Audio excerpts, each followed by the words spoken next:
1960 what? 1960 who? 1960 what? 1960 who? 19. Hey, the Motor City is burning. That ain't right. Thank you for joining us. Gregory Porter is joining us. He's staying here at the Greenview Hotel at the moment. He's been playing packed-out shows at the Pizza Express for the last 4 nights. How did it go? Great, yeah. We've been having great shows at Pizza Express. The London audiences have been very receptive to the new music from Be Good and from my first CD, Water. It's been great. Yeah, great reception. This has been a great place to have my first release concert. So it's been great. And your album, Be Good, your second album, is it being released today? Today, yeah, absolutely. And tomorrow, Valentine's Day in the US, is that right? Yes. Okay. And where are you going to after this? I go to Holland, Amsterdam, and Rotterdam. And then back to America? Then back to America. And I heard that Nicola Conte, I know you've done some work with him, he was playing at Ronnie Scott's, which is practically opposite. Yeah. The next street down. Did he come and see you? Yeah. Well, I went to go see him. He played later than I did. So I went to go see him and say hello. And I know all the members of his band, so it was nice to see him.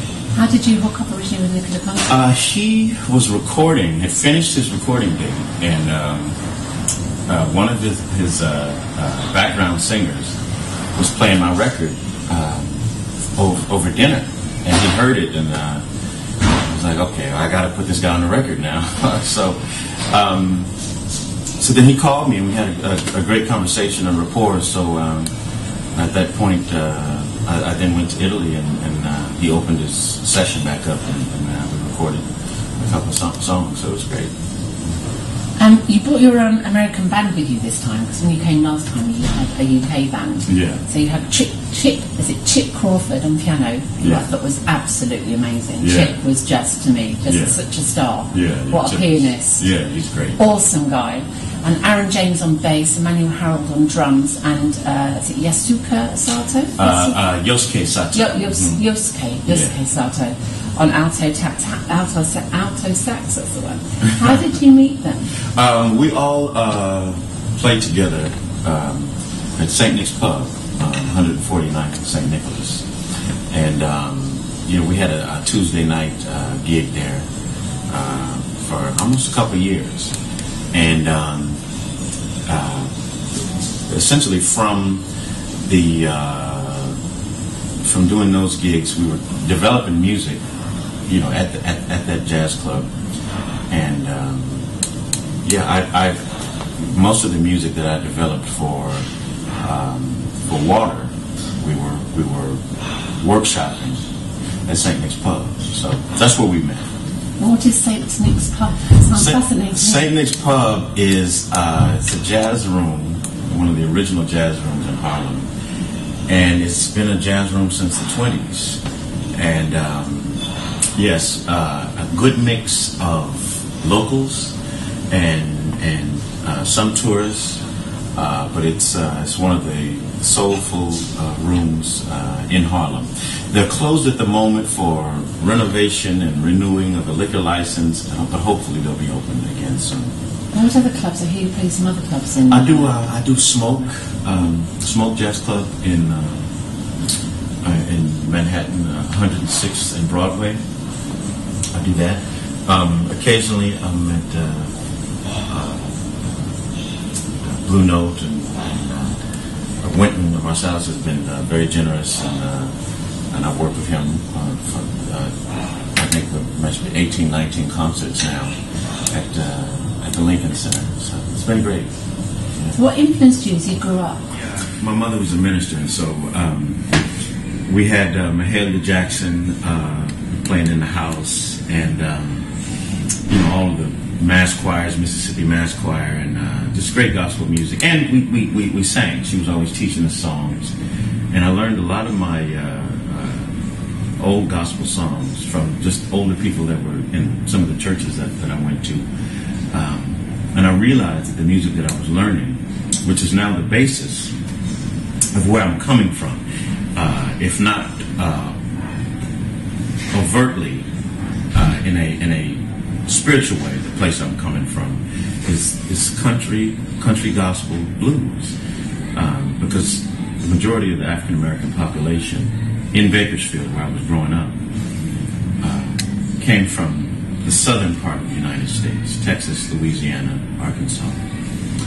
And so I was getting this, I didn't know it at the time. I was getting this master class in Southern country gospel blues, which, it's hard to find those voices. It's hard to find those old voices. Nobody knows the people that I learned from. Ted Johnson, he was just he was a country preacher, rough hands, and, Pastor Richardson. They weren't famous, but they had incredible voices. Pastor Richardson sounded like Sam Cooke. Wow. Yeah, he would sing these amazing hymns, and it was just like, oof, who and what is that? Whatever it is, it's beautiful, So, yeah. So from a young age that you were hearing those kind of sounds and being influenced by them all the time? Absolutely, yeah. And it informs my music today. When I want to go to that, really just that place where I do it in the songs that I sing, like work song, and it can be accessed even when you're singing a standard.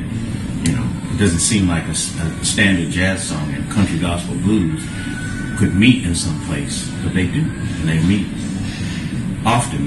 They're close cousins, and gospel is very much at the root of the foundation of jazz. So how is it you've got that tag, jazz meets soul? It's a tag, and I embrace it, but I also, dismiss it at the same time, because these categories are artificial in a way. Exactly, that's why I brought it up. Yeah. I think to have a tag put on you, when you just explained to me how you influenced with the Deep South and gospel and those really amazing hymn gospel voices, it doesn't make sense to have that tag. Right. The lyric of the first song on Be Good is for Painted on Canvas is we're made by the pigment of paint that is put upon. Our stories are told by our hues. That means that we are, as adults, we are the things that we have been influenced by, the things that we've been steeped in, the things that we've seen and we've heard. And I've heard, yes, soul, yes, gospel, yes, folk, yes, pop, yes, R&B. So I when I go to shape and craft my music, I'm a jazz singer, but I'm informed by all of those cousins of jazz.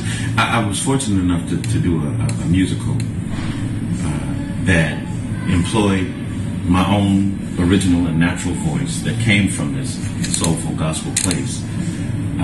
And it talks about how closely related gospel and blues and jazz and the roots of soul and the birth of rock and roll, how it was all kind of coming out of these roots.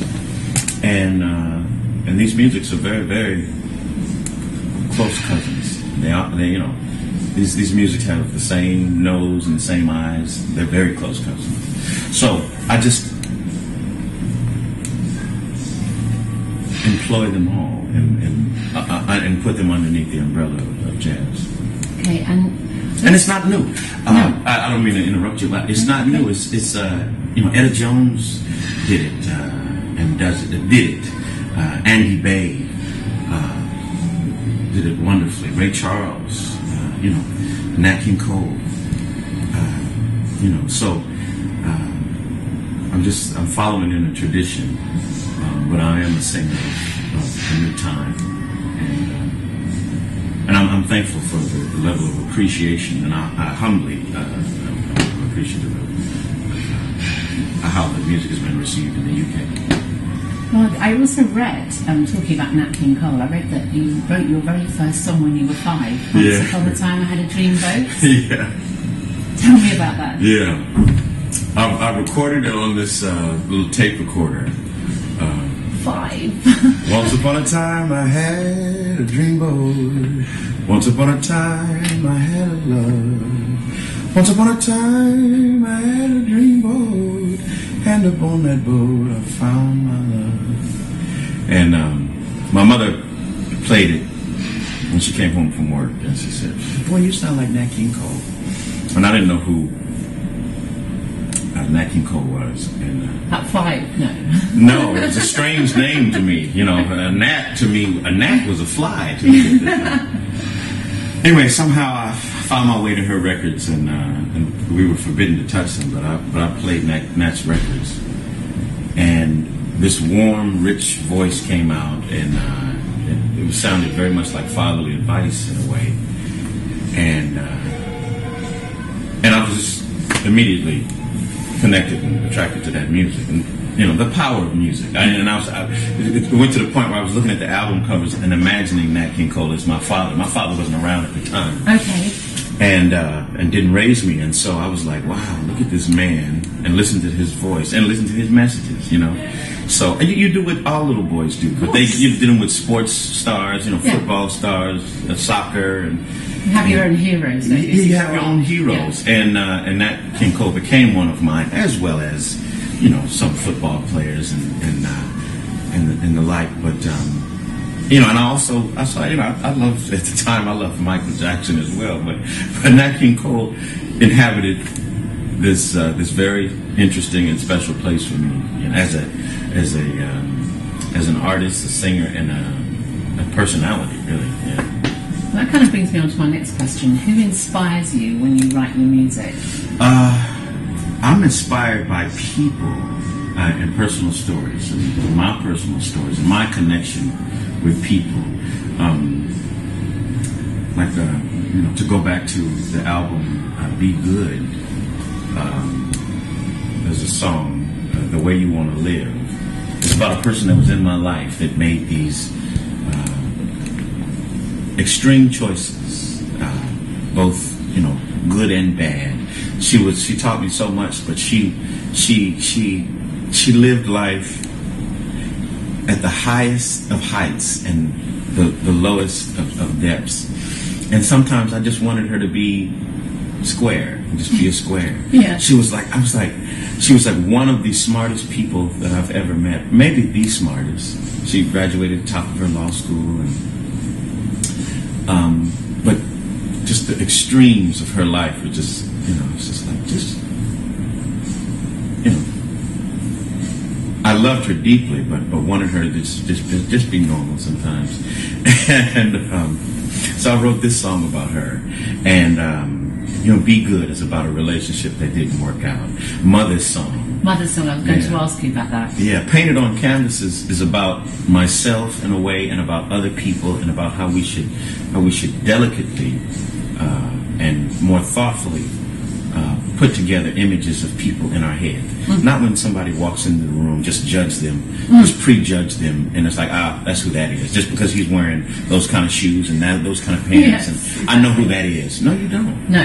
You have to dig deeper and be more delicate with the way you put paint on those people, because there could be some real depth there that you're missing out on because you're not able to see them as a person with the true character and depth and detail that they are as a person, that they are as a painting. You understand what I'm saying? So my favourite track is "In Real Good Hands."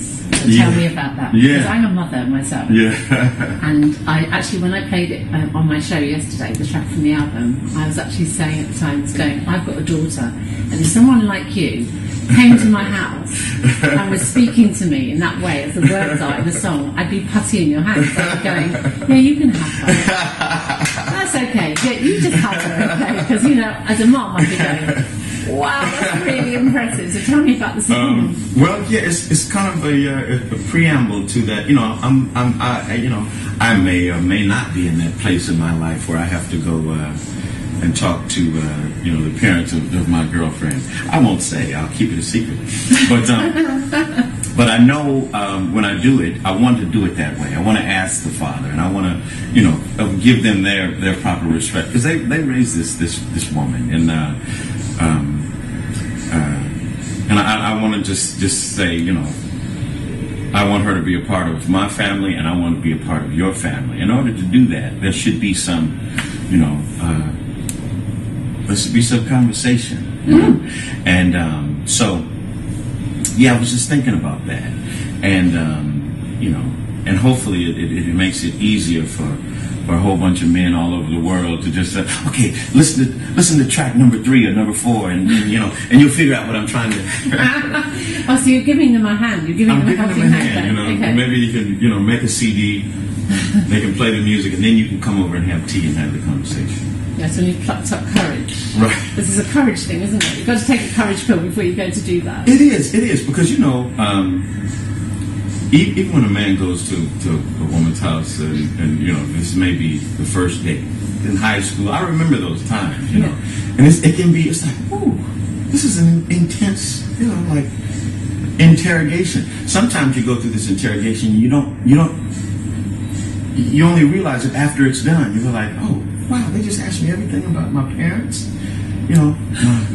what church I go to. They just asked me everything, So you know your life story in a nutshell already, as you leave the house, go out on the first date. Right. Going back to those days, I also read somewhere that you actually had a football scholarship, so you wanted to be a footballer. Yeah, I played American football in college, and I was a good player. I injured my shoulder, and I was devastated about it because I couldn't play anymore. But my mother was thrilled. She thought the game was too violent, and she was like, "Okay, but now, Gregory, now you can just completely focus on your studies and on music." So up to that time, you'd already been you'd obviously written your first song when you were 5, but you'd been dabbling with music and I'd always sang. I always sang, and when I was available to sing at some special occasions, whatever it was, I was available to do that. But my focus became sharpened once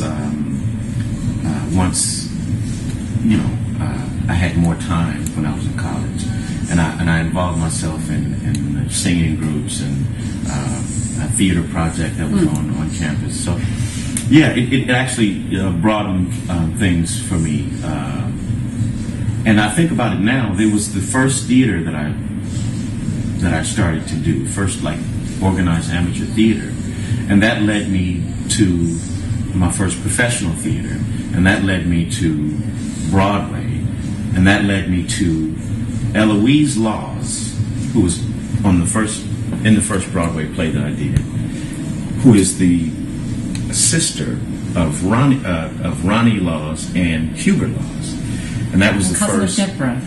Right, and sister. Oh, yes, sister. Yeah, they're all over there, Okay. and so. I didn't mean to leave Deborah out. Very special, yeah. Love her. Yeah, you love her. And so being in that connection led me to Hubert Laws. And Hubert put me on his album. That was my first recording with Hubert Laws.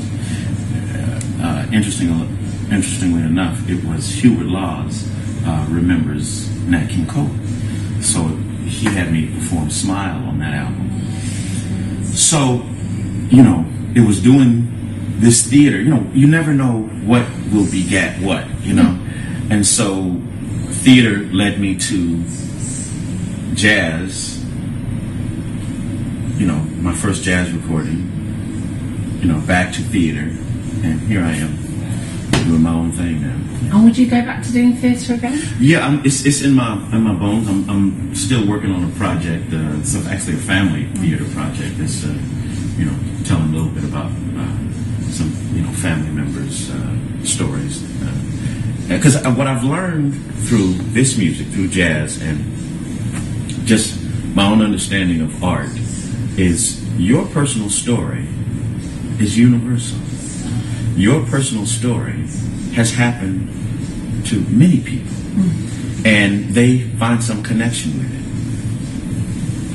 it. This album, Be Good, Water, they're filled with personal stories. Now, I know the full details that, I may say some of it in the lyric, but the full details are there. They're my personal stories, and some are other people's personal stories, but when it goes to somebody else's ears, they connect with that. And that's what makes us all really this one big nice family, because we're all human, and we all have self-doubt and insecurity. We all have great, intense love. We all have disappointments. And so when a piece of music comes to fruition that speaks to that, speaks to the human condition, it's not, though the story can be uniquely personal, it's also universal. And that's beautiful, that thing that can bring us together. Experiences in life, where many of us experience the same thing but in different places and with different people. Yeah. Your album Water, when it was released, because it was the Grammys this weekend, and you were at the Grammys last year, is that right? Yeah. You were nominated. Yeah. So how was the Grammys experience for you last year? I was great, and I wanted to see the full spectacle of everything. I wanted to be in the room with all those huge egos and glamorous dresses and bright lights, and it was amazing to see. The show was incredible, and to be there. I was sitting with right behind Herbie Hancock, and wow, there was Lady Gaga over here, and it was and Rihanna was over here, and Jennifer Lopez and Esperanza Spalding, and I was like, wow, this is the music community, and it was really interesting to experience that, and I can't say that it'll happen many more times. I don't know, but if it does, I'll be just as thrilled as I was the first time. I think you're being very modest. I think you're being very modest. I mean, how can a person say, the next time I'm at those Grammys, hey, who you should see the suit I'll wear next time at the next Grammys? You're not that way. I'm very glad that our lovely UK singer Adele received 6 Grammys yesterday. That's really good. Wow, yeah. She's really amazing. Yeah, beautiful voice. And Esperanza Spalding getting the best newcomer Grammy last year and beating Justin Bieber. I thought that was amazing. Yes, that was amazing. I was like, oh wow, interesting. The plot thickened after that. It was such. Yeah. It was. Where did that come from? Oh, you should have heard the audience. I was there, and I was like, the audience was just like.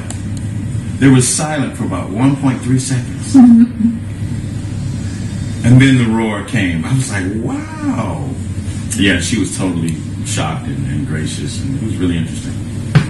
You have a very distinctive style, obviously. Have you always dressed this way? I have.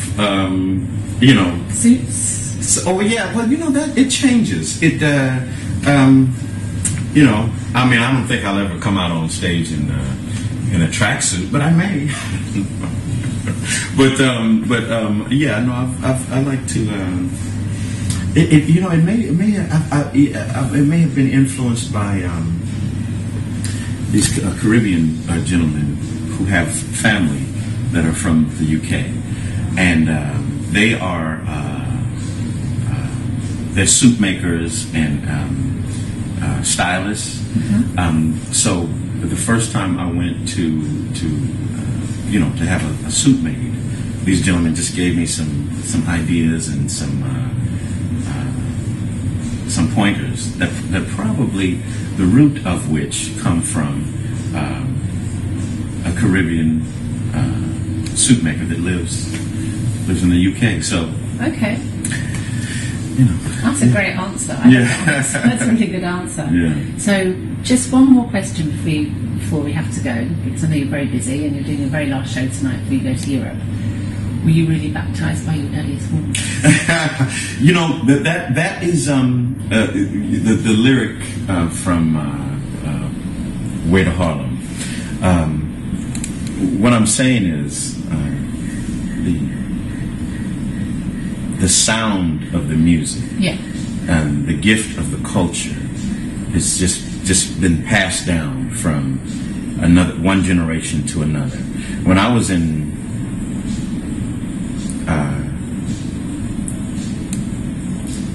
California as a child, and I knew about Harlem and felt some ownership to Harlem, New York. I'm more than 3,000 miles away. And I knew about the culture and history and energy that comes out of that. It's quite a small neighborhood. And so what I'm talking about is Langston Hughes and Duke Ellington being my father and giving me those gifts to make me feel proud about my culture and my country, this American culture. And I'm just giving a message to preserve the great legacy of the culture and the music and the art and the energy and the churches and the people that exist in Harlem. Yeah. And you do so brilliantly. Yeah. Thank you so much. Thank you. It's been a real pleasure to meet you. Thank you very much for taking time out to talk to us. Wonderful. Thank you. you.